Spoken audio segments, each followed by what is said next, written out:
So Tian, jy moet nou nog toue leer. Ja. Okay, so jy gaan definitief vlot dit doen, dink ek. Jy kan saam met my kom. Jy kan ook, ek dink jy moet ook saam met my. Dan gaan julle twee saam met my en ek.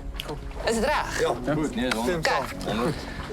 Wat ek toe nou op daai oomblik gedink het is, as ek vir Valereska saamvat en dit is dalk 'n ding wat ons moet doen om die ander span te wen, 'n challenge, dan weet ek sy's slim en dan het ek vir die rand saamgevat as 'n man. Good luck. Maak jy beste daarvan? Ja.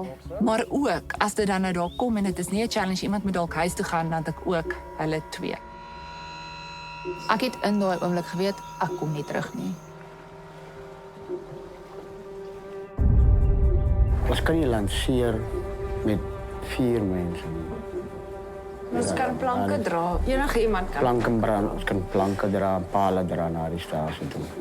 Llewellyn het 'n baie groot invloed. Die eerste ding wat hy sê is die manne gaan saag, ons kan nie nou gaan loop nie. So hy maak seker dat hy nie in die slagyster trap nie. Ek het gesit, ek het almal gekyk. Almal is nervous, almal se koppe lyk af en natuurlik het ek in my kop eerste ding wat opkom, een van ons word verwyder. En alhoewel ek leier is ek nie veilig nie. Okay, Lana en dan Elsha. Okay. Ja.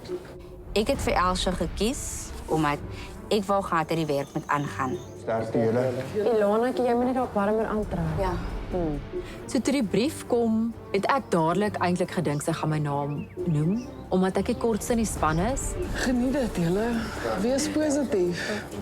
Milana het ek gevoel dat kom ek vat haar saam, dan is sy included.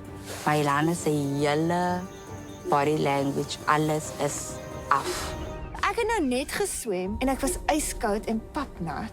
Toe kies Melissa weer vir my. Sy het nie eers gedink dat ek dalk nou genoeg gedoen het vir die span nie.